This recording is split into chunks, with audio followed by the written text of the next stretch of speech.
Hello everyone, good morning, જય શ્રી કૃષ્ણ, જય સ્વામિનારાયણ બધાને.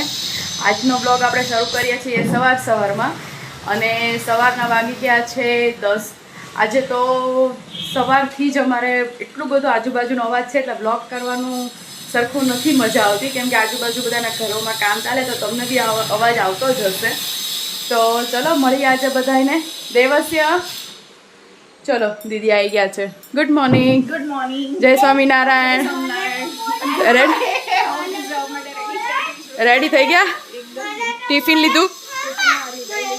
હા, પહેલા ભાઈ અમારે દેવસ્ય જોડે વાત કરી લઈએ. Good morning Devasya.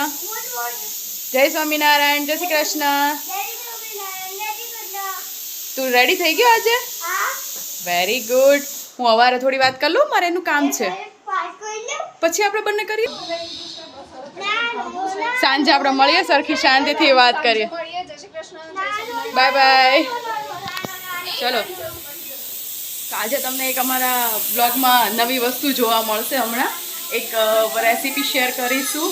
બનાવવાનું છે આજે અમારા સાસુનું સ્પેશિયલ કેરી ને ડુંગળીનો એક છુંદો બનાવે છે અમારા લોકોને, જે બહુ સરસ લાગે છે. હમણાં તમને આખું એની રેસીપી શેર કરું કે કઈ રીતે બનાવીએ છીએ, શું કરીએ છીએ. થોડી વારમાં હમણાં મમ્મી ફ્રી થાય એટલે આખી રેસીપી તમારી જોડે શેર કરીએ. બાય. હેલો ફ્રેન્ડ્સ, તો ચલો આજે તમને બતાવીએ અમે કેરી ને ડુંગળીનો છુંદો કેવી રીતે કરીએ છીએ. આ મારા સાસુની સ્પેશિયલ રેસીપી છે, તો તમારા બધા જોડે શેર કરીએ. ચલો, આ શું કર્યું પહેલાં તમે? કેરી અને ડુંગળી છીણી લીધા. હા, બરોબર. હા, હા, સ્વાદ પ્રમાણે આપણા સ્વાદ બરોબર. પછી મરચું, હા, લાલ મરચું થોડું, બધું આપણે પોતાના સ્વાદ જેવું ખાતા હોય તીખું. બરોબર. હા, હા, પછી ધાણા જીરું, હા, અચ્છા, અને પછી થોડુંક જીરું, આખું જીરું. હા, વાટેલું સહેજ વટપચું. બરોબર. જીરું નાખવાનું ટેસ્ટ માટે. હા, હા, પછી એમાં ગોળ ઉમેરવાનું. ગોળ ઉમેરવાનો. હા, બને એટલો ઝીણો સમારીને ઉમેરવાનો. તમારે પછી એ રહેતા હા, ધીમે ધીમે એમાં ઓગળી જશે. હા, હા, બરોબર. પછી એ બધાને મિક્સ કરી દેવાનું.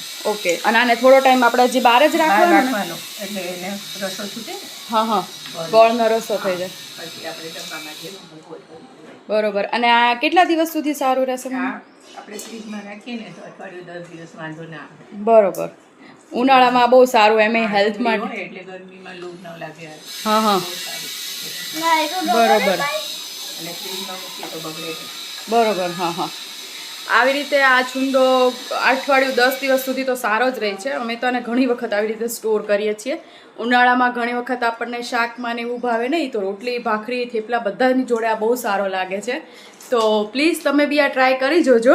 આવી રીતે આખું મિક્સ કરી અને રાખી મૂકવાનો થોડી વાર. બપોર સુધી બહાર રાખી મૂકીએ, સાંજ સુધી, એટલે એકદમ મિક્સ થઈ થોડા જાય. કલાકમાં ગોળનો રસો છૂટી જશે બધું. હા, હા, ગોળ મિક્સ થાય ને એટલે રસો છૂટે. પછી એમાં તમારે અને આપણે આ કેરી કેટલી લીધી હતી મમ્મી? 500 ગ્રામ કેરી હતી. 500 ગ્રામ કેરીમાં ડુંગળી કેટલી લીધી? 3-4 મોટી લીધી. હા, મોટી 4 એટલે 300 જેવી. હા, હા, 500 ગ્રામ કેરીમાં 3 કે 4 મોટી ડુંગળી લીધી. હા, હા. અને એમાં પછી ગોળ કેટલો? 1 વાટકી જેટલો નાખ્યો હશે, મોટી 1 વાટકી. આમ તો આપણે સ્વાદ પ્રમાણે નાખીએ. અમને થોડું ગળ્યું વધારે ભાવે છે એટલે અમે થોડું, હા, અમે થોડું ગોળ આગળ પડતો નાખીએ છીએ, કેમ કે અમને બધાને થોડું આ ગોળનું વધારે ભાવે છે, ગળ્યું. એટલા માટે તમને લોકોને ઓછું ભાવતું હોય તમે ગોળ ઓછો નાખી શકો છો. નહીં?